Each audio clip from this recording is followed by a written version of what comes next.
Tempers flaring on the world-famous Las Vegas Strip, and tonight, scenes like this across the United States.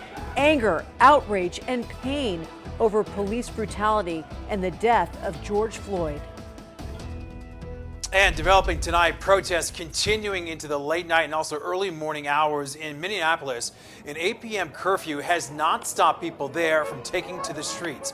Tempers also flaring in the nation's capital and also outside the White House, as well as demonstrators there clashing with the Secret Service. And in Atlanta, a state of emergency, multiple fires, windows broken, and people defacing the CNN building.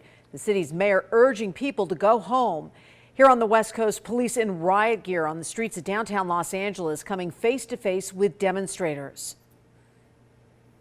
And the protests on the Las Vegas Strip turning violent tonight. Metro says that several people were arrested and 2 police officers were hurt.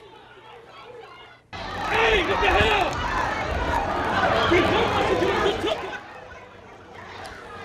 Well, there you see that chaotic scene this evening, something officers certainly did not want to see happen, but it does appear that things have begun to calm down. Let's get to 13. Investigates reporter Joe Bartel's live near Flamingo and Las Vegas Boulevard. And Joe, police gave an update within the last 90 minutes. Yeah, Todd, Tricia, they did. Las Vegas police say they arrested as many as 40 people, many of them already released, citing the jail is full and there's concerns about COVID-19, of course. Take a live look tonight. The paddy wagon here at Las Vegas and Flamingo, still some folks being processed and maybe being loaded onto that bus there. But as you mentioned, there were 2 officers that were hurt, one taken to the hospital with injuries considered not too serious. The other one treated at the scene. This as Sin City faced the same scene playing out across the country. They're not the lights the Strip is used to seeing. Despite blistering hot triple-digit temperatures, protesters by the hundreds showed up as their frustrations and anger boiled over on the most famous street in the world. That Black Lives Matter. Black Lives Matter and Black Lives Matter.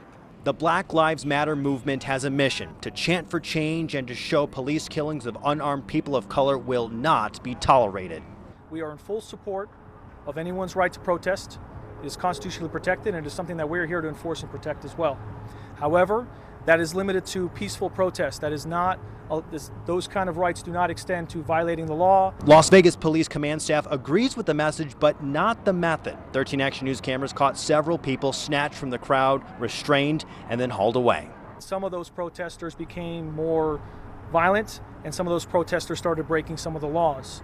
Aerial video showed the same scene up and down the world-famous Strip in front of the most recognizable landmarks on Earth. This line of protesters have been moving. Look, we have another person being challenging police officers, now being thrown to the ground. Cameras caught protesters throwing bottles and items at police as tensions and raw emotions bubble to the surface of a community that's outraged.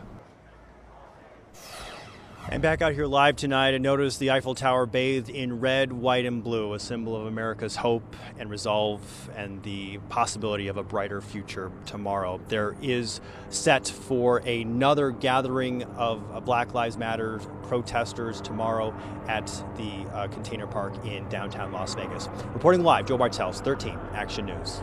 Joe, thank you. And Sheriff Joe Lombardo is also calling the death of George Floyd disturbing. In a tweet last night, he said, quote, "The officer's actions and inaction are inconsistent with the training and protocols of our profession and the LVMPD. I can assure you the LVMPD will strive each day to continue to build your trust."